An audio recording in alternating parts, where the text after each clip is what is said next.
Morning, everyone.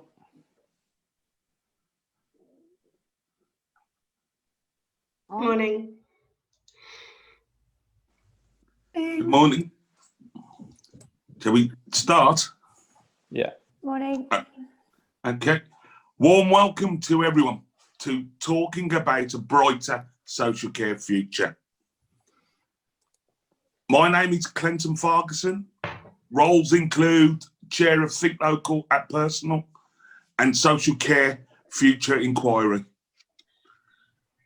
We also have colleagues, Neil Crowther from Social Care Futures, Catherine Quinton from Equally Ours, and Jane Khan from Salvation.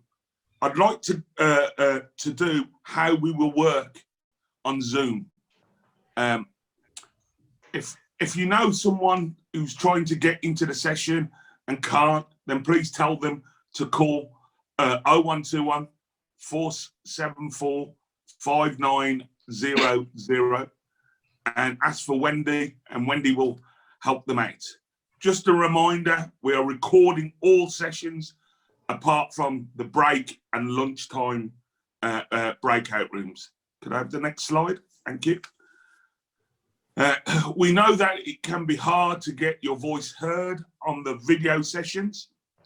If you have something to say, then please do use a yellow card, a banana, or a rubber duck. Anything yellow will do. We will keep to time, and the session will end promptly at 10:30. Okay. Please stay on mute if you're not speaking. If you'd like to turn on your video on, we'd love to see you. But if you want to go and make a cup of tea or have a snack while you're in the session, you might want to turn your video off. Choose gallery view if you want to see everyone, or speaker view if you want to see a big picture of the person speaking. When the presenter is sharing their screens, you will only see a few people's video down the right-hand side of the screen. If these videos are in the way, you can move them by clicking on the black bar at the top and dragging them where you want them to be. Please do use the chat for questions and comments, and we'll save and share the chat from each session. If you have any problems with your sound, please check your sound settings at the top of your screen under preference. If you have headphones in, you will probably have to change the settings, as the default is likely to be your computer. And you'll see the screenshot of what you would need to do. Thank you. Next slide. That's the end of the slides. Okay, thank you. Now, I'd like to explain that this session is to update everyone on the research we've been carrying out to understand how we can connect with and influence how the public think, feel about social care, and to give us an opportunity to ask questions and contribute ideas. I have been sitting on the working group for this project, and I would like to offer a personal reflection on why I consider it important and what observing the recent focus groups told me. What I found was very insightful, because our words and actions are key tools in conversations, but we are not currently using them to their full potential. But then I also realized this is not simply about words. It is every aspect of how we communicate, and how language and how words and the power of our imagination. And what I mean, when you change the words, you change thinking and you change the outcome or not. But if we communicate with understanding and putting together a way that is likely to convene and motivate and inspire others to help our cause. So I'll hand over to Neil Crowther. Over to you. Thanks, Clinton. Good morning, everyone. I'm Neil Crowther from Social Care Future, and I've been leading this work on behalf of the network, working with Catherine Quinton, who you're going to hear from shortly, and Jane Kahn from Servation. I'm just going to quickly remind us why we're doing it and what it is about. Before I start, though, I just want to qualify that what we're doing today is going to give you a sneak preview of some research that we've only just done and we're still actually in the middle of analysing. So what you're going to hear today isn't the kind of final thing. We are sort of sharing with you some early findings and early reflections from that, but we hope to be able to share it within the next week or two. So this is a special preview for you all. But why are we doing it? What we're trying to do? As I said the other day at our joint event with NCASC, social care reform has been stuck in the doldrums and also pointing in the wrong direction. And we want to set a new course and to blow wind into its sails. We want to see this agenda move on. But we felt from the outset that the public story of social care is getting in the way, and that if we want to see our agenda, our vision become real, then we need to change that story. So we've been inspired by other movements for change, and we want to employ the science of reframing to change the story to win public support for our vision and approach. So some of those other movements include action to challenge poverty, to address climate change, to promote equal marriage, for example, all of whom have paid considerable attention to the way they talk about their issues in order to change public mindsets. But to do this, we need evidence of what people think and feel, and how we can successfully bring them on this journey with us.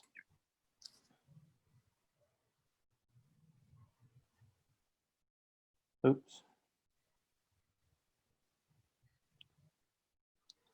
And I'm just going to give you a quick overview, because I think a lot of you have been at various sessions where we've talked about this and we've shared the evidence that we've collated in the past, whether from how the media talks about social care, how campaigners are talking about it, what we knew of public thinking. We've done a lot of research already.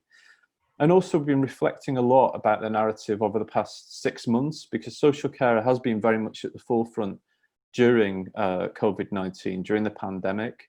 And so we've been paying attention to how it's talked about there as well. And this is just a very kind of quick overview of some of the things that we're seeing. Social care is often talked about as a destination or place. So for example, you'll hear the Secretary of State, Matt Hancock, talk about people in social care. Well, we see it as a vehicle or an instrument for living a life of meaning, purpose and connection, as a means to an end. It's seen as existing to look after vulnerable people, not as something we all stand to benefit from directly or indirectly.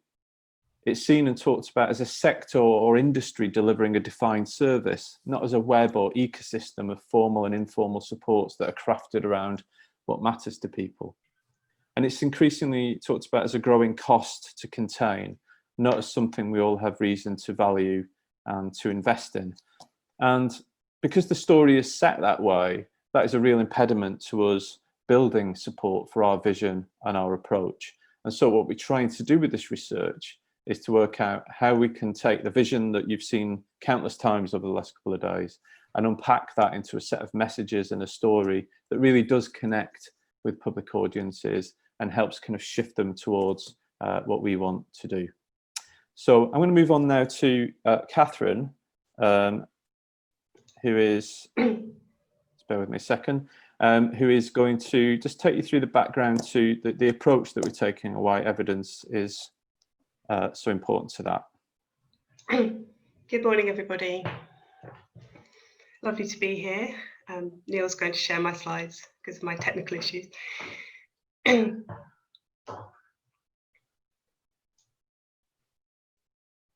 you got them, Neil? I have. Sorry, just bear with me. Keep talking. I've got technical issues. It's a real skill, isn't it, being an anchor and talking? There we go. That's great. So, hello, everybody. So, as Neil has already said, so the work that Social Care Future has done so far, so many of you will already be very familiar with strategic communications, and for those of you who attended the day last February, which seems a very long time ago now. We did a session on what we mean by that. But I'm just going to do a really quick recap now on this approach to social change. So next slide, Neil. So as Clinton said, the words we use matter. So language matters because it influences public opinion, and public opinion matters because it influences and justifies policy decisions about what social care is and does, what it's for, and how it works. So to bring about the much needed change outlined in our vision, we need to engage both the hearts and minds of the British public by talking about social care in the right way. Next slide, Ian. So to do that right way is using an approach called strategic communication. So it's also referred to as framing or reframing. So strategic communications are essentially those that help achieve long-term change based on the best evidence available from cognitive science about how we think and how we form opinion. So it's about how our minds actually work rather than how we think they work. And there are 6 key elements to this approach, so to putting it into practice. So I'm just going to quickly run through those now. So the first of those is about rooting our stories and our messages about social care in the good values that we all share. So those are values like freedom, control, belonging, community, interdependence. And that maximizes the chance of our messages being heard and crucially being acted on. The second key ingredient is around telling a new positive story about social care to the dominant negative and regressive one that Neil has just outlined. The third is painting a picture of the better world we're striving to create, so our vision, and crucially showing the concrete, credible and achievable steps that actually help us reach that goal, including who is responsible for the change. So that's sometimes called the agent or the agents of change. The next one is around making sure that when we tell personal stories, which are really, really important and really powerful, that we pan out and we show the wider structures behind those stories. And also crucially, that we show that those structures aren't fixed, that they can be changed. So in the case of the system, that it can be changed. The next one, and we did a lot of work on this at that session in February, is around metaphors. So the power of metaphors and using metaphors to convey how social care can and should work. And because they're highly visual and they quickly root in culture, they help our messages to stick in people's minds. And then the last one, importantly, is to show how social care is relevant to all of us, not just to particular people or particular groups. So next slide. So we already knew quite a bit about what the public thinks and feels about social care, summed up in the dominant story of social care that Neil just shared. But the first step in any reframing project is to find out how the public really think and feel about it. So how do they reason about it? What assumptions do they have? What are their underlying beliefs and values? What language do they use to express the thoughts and feelings they have about it? And then the second important step is then to explore what actually works to shift how they think and feel. So what values resonate with them? What makes them feel hopeful about the possibility of change? What new ways of thinking about and organising social care seem credible and achievable and something that, importantly, they would get behind. So I'm now going to hand over to Jane, who's going to share the summary of what we've found out so far about what the public think and feel. So thank you, Jane. Thank you, Catherine. I am just going to share my screen. So I hope that you can now see my screen. Neil, can you give me a thumbs up? Yeah, yes, great, lovely. Get the technical bit out of the way. So thank you everyone for inviting me to give you this sneak preview of the research in progress. As Clinton mentioned, he attended along with some of you some of the research sessions we held last week and the week before, so this is very new research. And I'm just going to give you some of the initial analysis that we're doing at the moment, So we haven't sort of developed the conclusions yet, but this will give you some of the things that are coming out of this research. So to start off with, I'll just remind everybody what we've been doing. This research has involved a number of steps. So to fit in with Catherine's overview of how strategic communications works, we need to do a number of steps in this research. The first step we did in August was an online forum with members of the public, around 25 of them, over 5 days to really dig into their perceptions of social care, how they felt about it, how they understood it, what it meant to them and their everyday lives. The second step, which I've just mentioned, we've just completed, is 4 online focus groups to look in more detail about what messages we can use to persuade our audience and communicate effectively with them. We chose some specific groups of people to focus on for these groups. So we split them by age and also by location. So we did some in the Red Wall constituencies in the north of the country and some in the south and in London. And we were focusing on this in this research on what we call the persuadable public.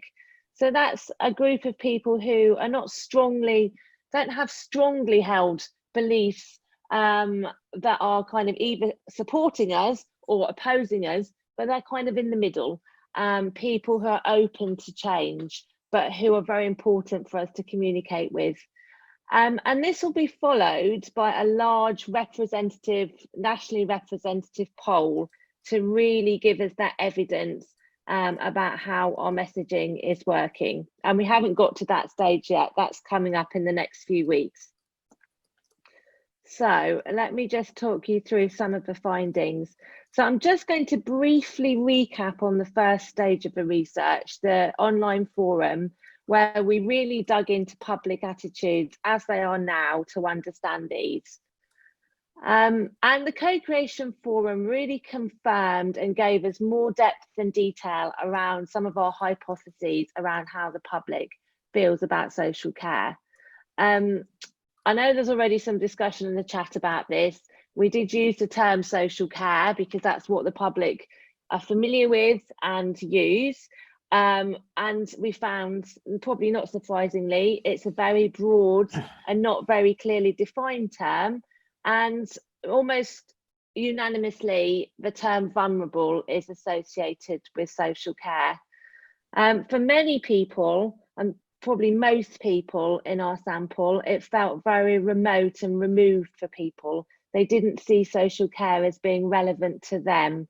And the quote at the bottom of the screen there, actually from the focus groups, sort of brings that to life. Someone said, I feel neutral. I don't feel like social care applies to me. Social care makes me think of caring for the elderly, something I have no experience of.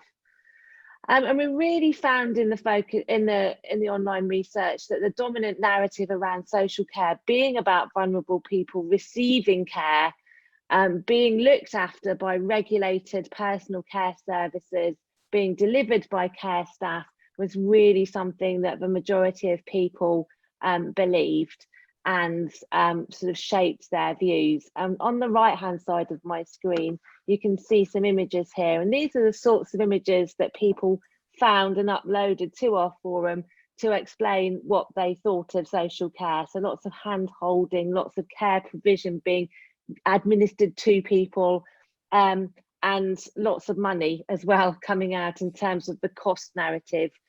And interestingly, the other aspect is social care is seen as, recipients of social care are seen as deserving, and lots of discussion about how people receiving social care are unable to provide for themselves for many, many different reasons suggested.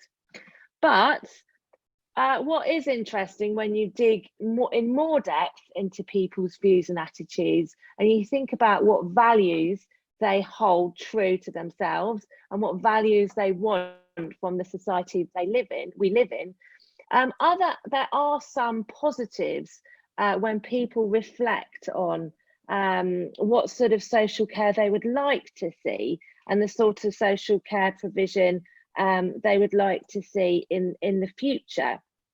And they really sort of spoke about their values around dignity, equality, respect, community. And even though they don't see social care in these terms now, these are the sorts of things that many people actually would like to see in terms of social care in the future. So we did various exercises with people where we asked them to pick out images that reflected how they feel.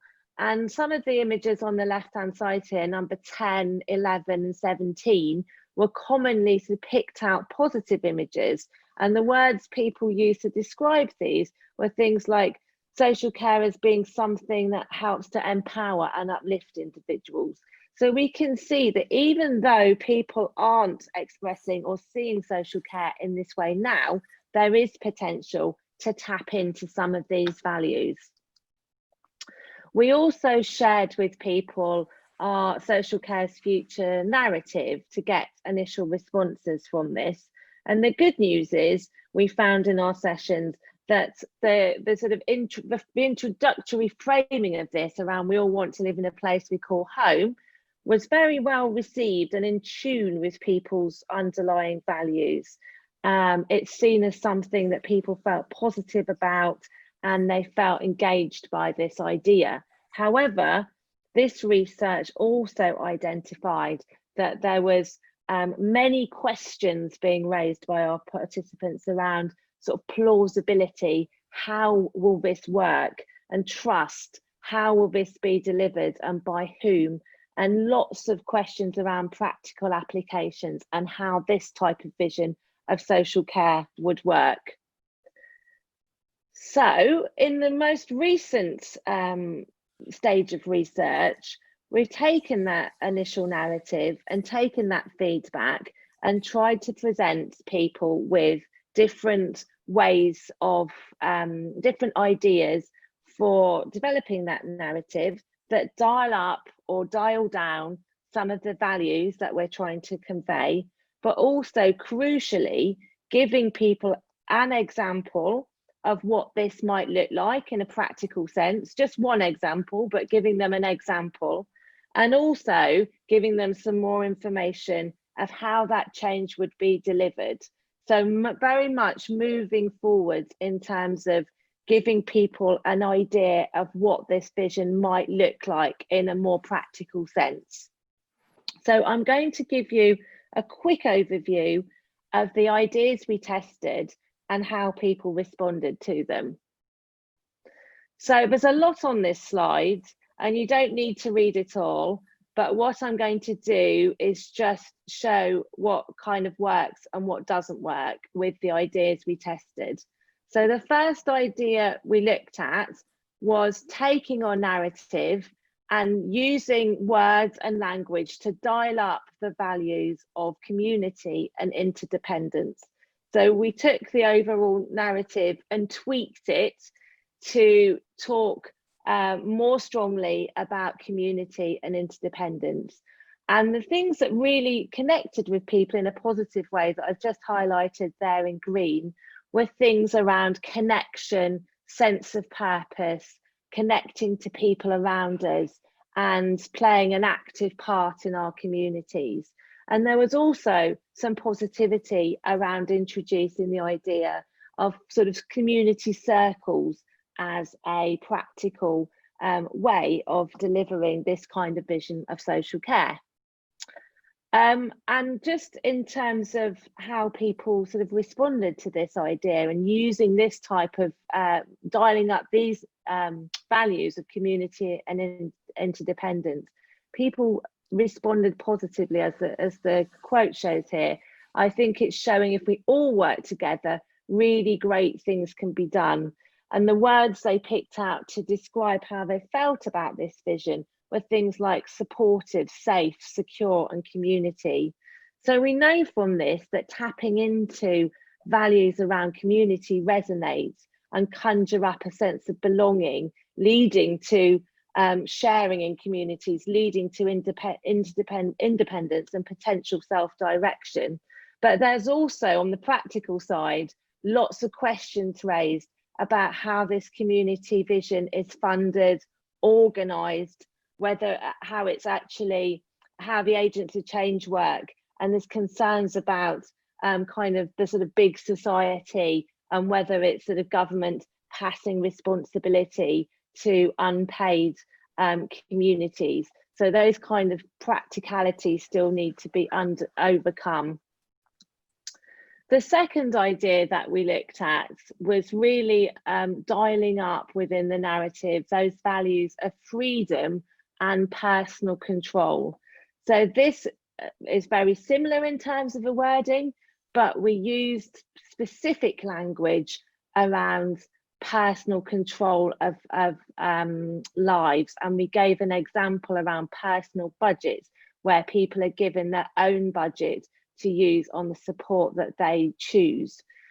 And in this particular example, one of the sort of phrases that really resonated was trying to communicate about being cared about and being able to stay in control of our lives and being cared about rather than being cared for.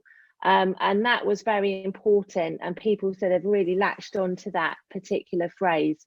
But in terms of things like personal budgets, this is where we saw some issues emerging in terms of concerns and some more negative language. And that's best sort of described by this quote here.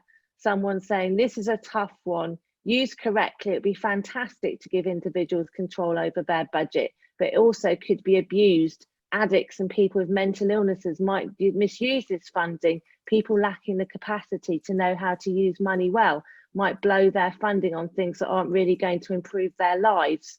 So what we know from this is that although freedom and control are important values and can be used to convey a sense of choice and independence, there's a risk here that you can also activate these frames of the deserving versus the undeserving, which means that people have mixed responses to this type of language. And the words they pick out here often include things like, this sounds expensive, confusing, and they talk about abuse as well. So it's quite important to consider how we use the language around freedom and control in order to move people forward in a positive direction. And the third idea we looked up was dialing up values of safety and belonging. So again, we presented the narrative where we focused on particular language around safety and belonging. And people responded well here to hearing that good social care is about supporting us to be safe and well through things like new technologies. They were less positive around the sort of practical application here about wellbeing teams in terms of drawing up teams of families to sort of and friends to design and plan things together using existing services and wellbeing workers. What were people's reactions in terms of how positively and how much this idea, what the potential is to change people's attitudes through dialing up these type of values? Overall, there was some interesting things coming out here when we talk about safety and belonging. Words like dignified and empowering we used by people to explain how they felt about this idea. People responded well, as the quote says here, because a sense of security and safety and belonging is very important and tangible, and people can relate to that themselves, and it relates to how they want to feel in their own lives. So I think it's important here when we're talking about these values of safety and belonging, because you can use it to communicate that sense of dignity and empowerment that people really resonates with people, but there's still concerns about how plausible the solutions to deliver this type of vision are, which need to be addressed. Catherine mentioned the metaphors and how important metaphors are in communicating. And as part of the research, we tested a number of metaphors related to each of those ideas. I'm going to just show this slide here, which some of you will be familiar with. This is the output of that session that some of you were involved in back in February, when you got together and discussed and sort of brainstormed what metaphors could be used to help communicate our vision of social care simply and visually to the public. And we picked a number of these that we felt fitted with the particular ideas that we were testing. And we tested a few of these with each of those three narratives. So again, apologies for there's a lot on this slide, but what we found looking at the metaphors is actually none of them were kind of perfect in terms of really helping people to understand our vision of social care. But some of them surprised us in terms of what kind of things they conjured up. For example, scaffolding. On the initial brainstorming here, you've got invisible scaffolding shown in the top left, and that metaphor of having that support structure. And when we tested this in the research, some people kind of understood that and got that idea of that sort of support structure, but other people sort of took scaffolding as being quite cold, quite industrial, propping up something that might actually collapse, a building that needs the extra support structure but is unstable. So there's some kind of quite negative associations there. And other things like vehicle and instrument, well, kind of okay, but quite neutral, didn't really act in that kind of sticky way. The things that worked best were words like a web, an ecosystem, or glue that holds people together. And just looking at what people sort of said about these metaphors helps us to understand why those metaphors worked better than some of the others. And we found in this research that these metaphors were perhaps more successful in evoking that sense of personal connection and involvement from the participants themselves in what social care means. So when they took something like an ecosystem, they said, someone said, an ecosystem is a complex system where everything works in synchronicity. Or glue is like some coming together and sticking together, the glue that bonds. And they talked about bonding people together. Or liking the metaphor web, because it underlines that connectivity to other people. So these metaphors were things that they kind of saw bringing to life those ideas of community, of connectivity, and help to broaden that sense of their own involvement and their own connection to social care. So I'm going to leave it there in terms of that preview of the research.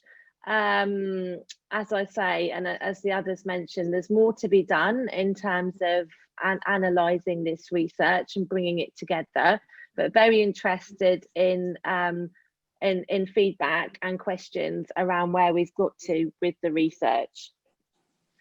So I'll stop sharing. And back to you, Neil, I think. Clinton, actually. Clinton. Sorry, Clinton. No problem. This session, now we would like to open up for questions and reflections.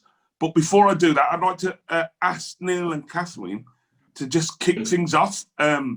So having done this, what do you think are the opportunities and challenges for us? Do you want to go first, Catherine? Yeah, so I think what was really encouraging and positive was just the level of buy-in to the vision. So you did see, in terms of people's emotional response, it was quite significant. So it did shift people from that very negative place. Bearing in mind, this is a focus group over just 2 hours, from a very negative place to feeling actually much more hopeful and optimistic about both what it looks like, but also that sense that it does relate to all of us, not just a particular group. So I think that was the most encouraging thing. It really, really was. And it was lovely to see that, actually, really lovely to see that. I think in terms of the challenges, it's about closing up that plausibility gap. So some of the things that people thought, this is fantastic in theory, but isn't it a bit pie in the sky? So what does that actually look? How will it be delivered? Who's responsible for it? And as Jane touched on, this slight unease about it being the government abandoning it and it being down to the responsibility of communities to do it. So I think the biggest challenge is finding a way of expressing concretely, simply, what that looks like and showing that it is possible. So it's like I said in the earlier slides, it's been really, really clear about what those steps are to reaching that vision, and who is responsible for that. So those are my main reflections, I think. Neil? Yeah, well, I agree with all of those. It was really quite heartwarming to see the shifts we saw in the sessions. I mean, not uniform, there was some cynicism, but on the whole, you could sense it left people with something that they saw as ultimately desirable, something that they would like. I think the examples on the whole did the work. They were very attracted to things like community circles and wellbeing teams. There were some strange reactions to some other examples. I won't mention them here. There's distrust in there, both about government, but also about the capacity of individuals to take control of their own lives, which we knew about, but raises questions about how we talk about that sort of stuff. It probably doesn't help to immediately talk about budgets, because as soon as you introduce money into the equation, you trigger all sorts of associations. So that might be something we want to think. I think the other big one for me is that people very much saw this as a long-term vision. Yeah. And now we could recoil from that. My instincts is we need to lean into it. You know, much of the social care debate is about right here, right now, this kind of urgent, it's about to fall apart, we need to do something. We've never really been playing that game, but if we're going to put something forward for the long term, we also need to offer viable, plausible staging posts. We need to give people a sense that we can take them there, or they can be taken there, and how. So I think that's some work we need to do. That may not fall within the ambit of the framing, but it's something that we need to do strategically as a network and as a movement if we want to see our agenda move forward. So those are my immediate reflections. Thank you. Can I open it up to people if you've got any questions to ask, colleagues? Philippa. Oh, hi, Philippa. I was really, really interested in the presentation, and I'd like to ask you a question about one of the references you made earlier to the focus groups, that you had one focus group developing a new narrative with younger people, and one, I think, with people of 50 to 75. And I've been part of a piece of work with the Southeast Forum on Aging and other regional networks of older people. And we produced our own new narrative on aging 3 years ago, which we're further developing with what we call mature conversations.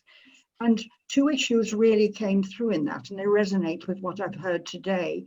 One was that we actually need to have a new definition of social care. If you think of the World Health Organization, it's redefined healthcare, not in terms of illness, but of well-being. People will be ill, they will need treatment, but good health is about living a good life.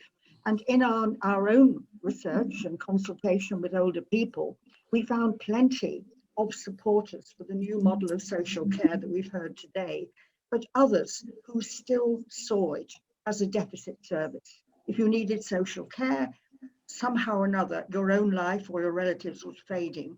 And I wondered whether there were particular issues that we ought to be raising, particularly post-COVID, with different age groups. I think older people like myself have thoroughly embraced personalization, personal budgets. My disabled son lives a very good, maximized, independent life.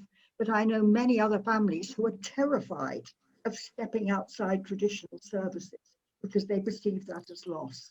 So I'm just interested really in how we can take forward this debate with all sections of the community and actually recognise, I think with older people and COVID-19, we're tending to write them off a bit, aren't we? We're problems. We're going to be expensive if we get ill. We're told to shut ourselves away.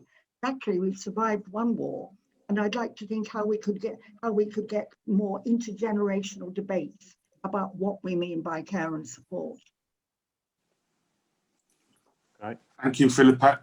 Is there anybody else who'd like to come in and ask a question? Clinton, there are some questions in the chat. Yeah, do you want me to pull out a couple? Because I've been Okay. looking, I'll maybe respond to Philippa as well in a second. Becky Cook asks whether or not the sector seems amenable to changing the story or not. My perspective is that's a mixed picture. I think we see some that very much are. The session we did on Wednesday with the Local Government Association, with ADAS, with others, and many in our network, I think really do see the importance of this and want to do it. But I think there is another part of the sector that is very much wedded to a highly paternalistic narrative, using the language of vulnerability, using the language of crisis and broken and so on. But we're getting there slowly. I think we took a decision a while ago. I think Martin and I spent a lot of time at the start berating everyone for their messaging, and we realized that probably wasn't all that helpful. It was better to kind of develop our own story and then bring people with us. So I think that's the strategy that we're employing. On Philippa's point, I think absolutely, I think ageism is rife in this narrative and I think very much underpins it. I was involved in some work with the Centre for Ageing Better, some of the findings of which were published this week on how ageing is talked about. I think this is one of the challenges for us. Can't really decouple the way social care is talked about from the way ageing and older people are talked about or the way disabled people are talked about. And these different issues are reinforcing one another. So there is a kind of wider thing that we need to be mindful of and working on as well. And then Jenny from Action for Disability Kensington Chelsea asked if we're thinking about terminology that is acceptable, that works. That is the whole function, we should have said, of the research. So over the next few months, we're going further research, large-scale polling to test messages, and we'll be bringing out, I guess, a guide of some kind in the new year based on this evidence recommending the most effective messaging to use. The question will be what we do with that, whether that's something that our network just uses and adapts, I would hope it will, or whether also we use it and we move into something much more proactive in terms of building a movement behind that message and that story. But we should have that evidence on the sort of messages that work most effectively by then. Neil, if I could come in, there was just the point related to that about whether we should continue to use the term. So whether it's about using a new term or about changing the associations that people have with social care. I think it's analogous with work that we've done on human rights before. Human rights as a term has become quite toxified in the media. But actually, because it's so dominant and people are so familiar with that term as they are with social care, we really feel it's about actually changing those associations. So this is the job of work that we're trying to do. Excuse me. I think one thing that Jane might be able to say, I think one of the things that came through in the co-creation forum and then in the focus groups, for me, that was quite important, was there was a strong and almost unprompted shift in people talking about support, which I think is a real opportunity for us. I think support creates a different mindset than care. Care is this idea that it's kind of done to people, that it's an end in itself. I think support suggests more that people are being taken somewhere, being moved on. And I remember, and Martin might remember as well, in the late 2000s, there was this agreement to talk about care and support. And it's kind of gradually got whittled away and we're just back to kind of talking about care. So I think the idea of support was something quite powerful for people. There's a question from, I think, from Sue Blackwell. Sorry, Jane. Clinton, Jane was just going to respond quickly. Okay. Yeah, no, I was just going to just reinforce that point, Neil, that when we did the kind of open exploratory exercises and asked people to pick those images and talk about what they sort of represented, they did use words like support in a very positive way. So I do agree that people sort of shifted over to the terminology and used it in a positive and quite sort of empowering way. So yes, that's definitely something interesting to look at as we move forward with the analysis. I've just had a comment from Simon Bottery here from the King's Fund saying there's strong evidence the Department of Health around the time of the Care Act that care and support worked with the public. They understood it in a way that they didn't understand social care. So it's probably something to pick up and yeah, and on. I think Thanks, social Simon. care takes people to think of the system, so they understand social care as the system, and then obviously care and support as being what that is about. So yeah, it's an interesting dilemma that we'll try to bottom out in the next phase of research. There's Sue Blackwell. I think you've got a comment, and then there's Leslie and Paul Richards for a comment. So Sue Blackwell, if you want to come in, ask your question. Oh, sorry. Can you hear me? Yes. Yeah. Yes. Yeah. Well, thanks. It's all really interesting and information that we all do well to be aware of.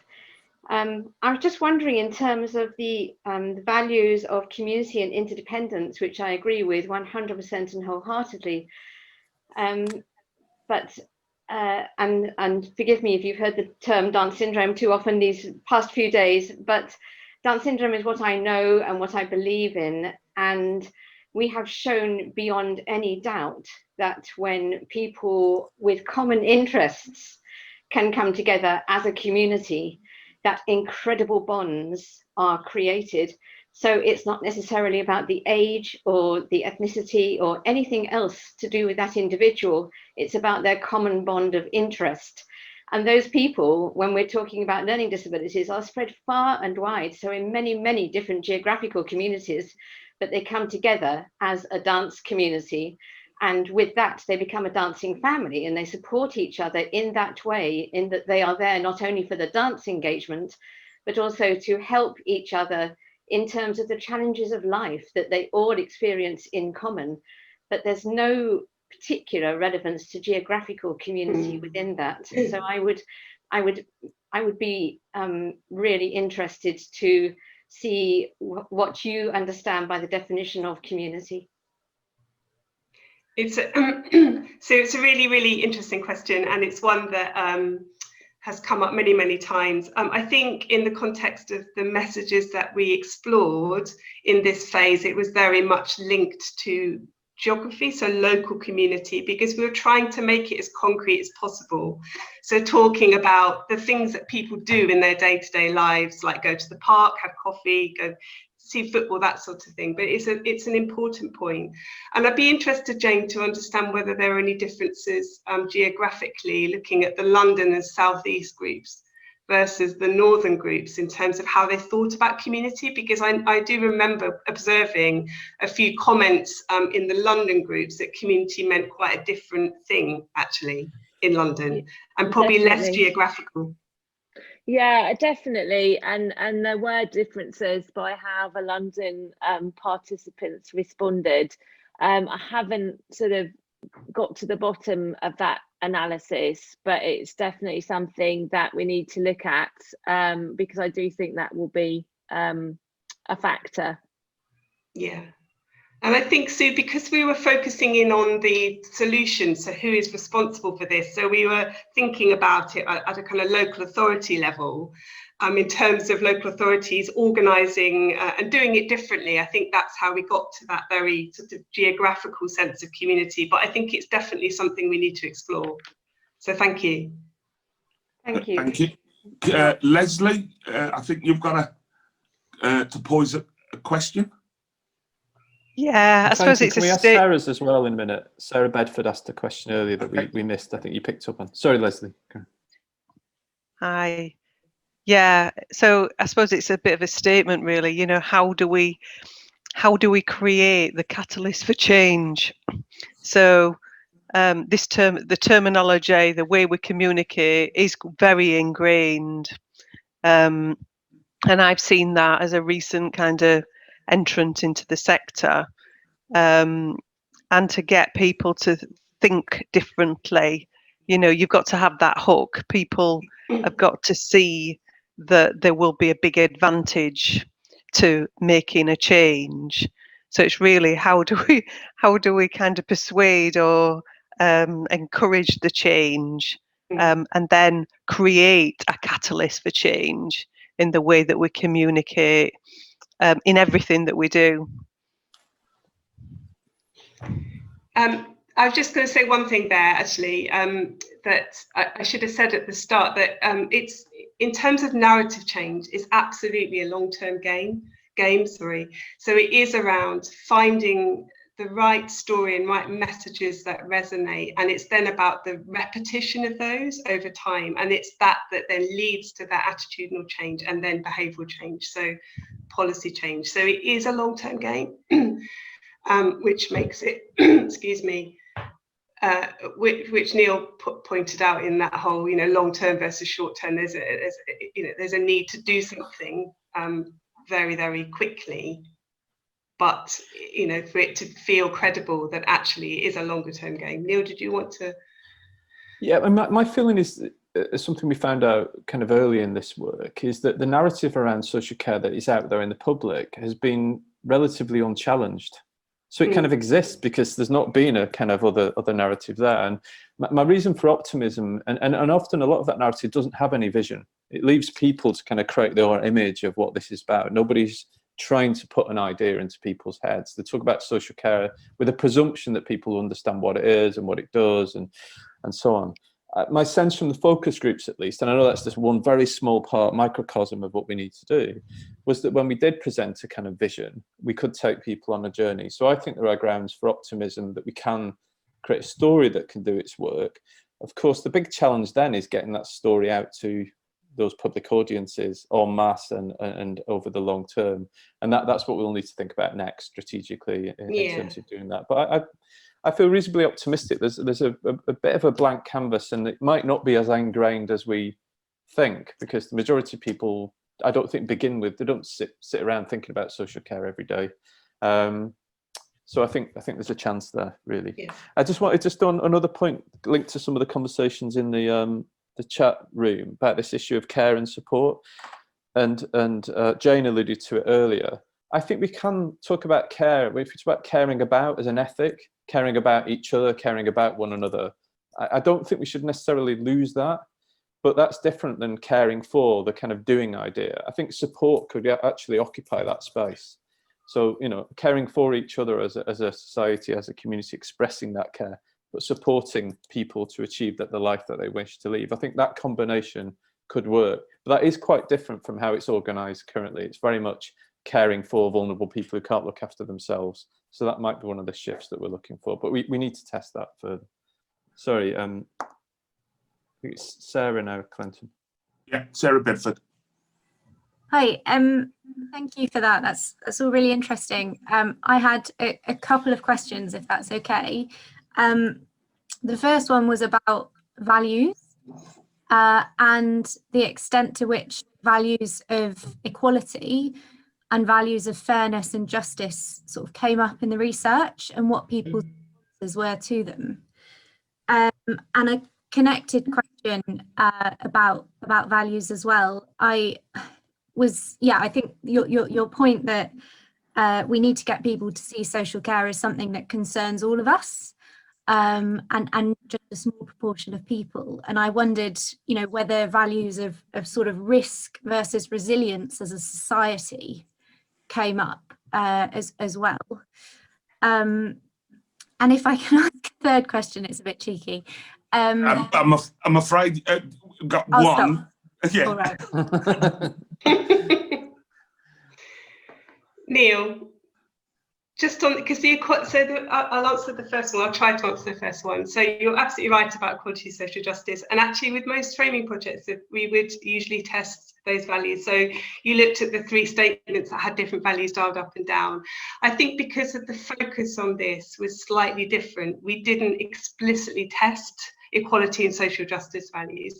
So that idea that this has to work for everybody, and people's experience of social care being different depending on their circumstances, who they are, etc. But that would always be built into any messaging. So just to say that. Neil, would you want to add to that?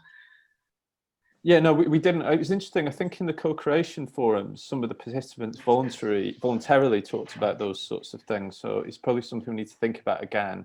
Yeah. I think we've gone along with the idea. It's more implicit in the message. We all want to, everyone, Yeah. the kind of emphasis on collectivity, but we probably need to think about that Definitely. a bit more. We're about to run out of time. I think Sanchi had a question, Clinton.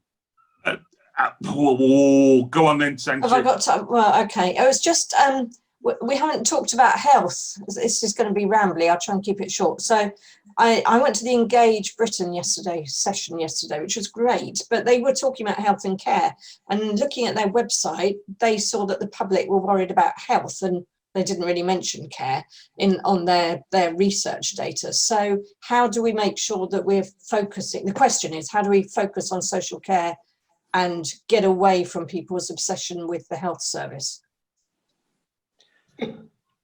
That might be too big a thing to answer at this Yeah. juncture. I think, though, I don't know. This is one of the kind of areas where there is possibly a division in the whole field and the whole sector at the minute. I think there's a sort of presumption that there's huge advantage in talking about social care and the NHS together, or in fact, if you're Andy Burnham, just putting social care into the NHS.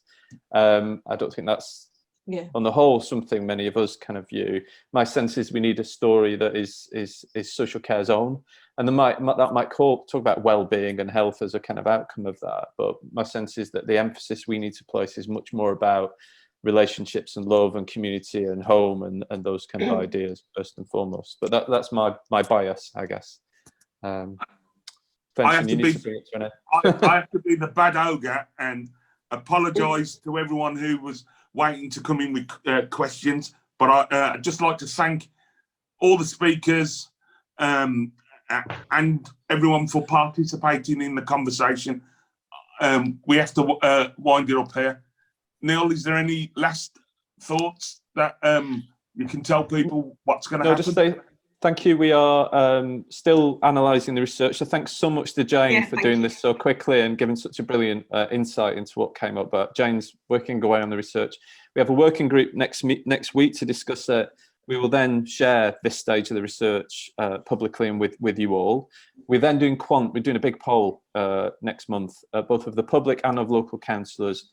We'll share that. The final work will be available just into the new year. But thanks, everyone. Thank you so much. Thank you, everyone. Thank you. Bye. Bye-bye.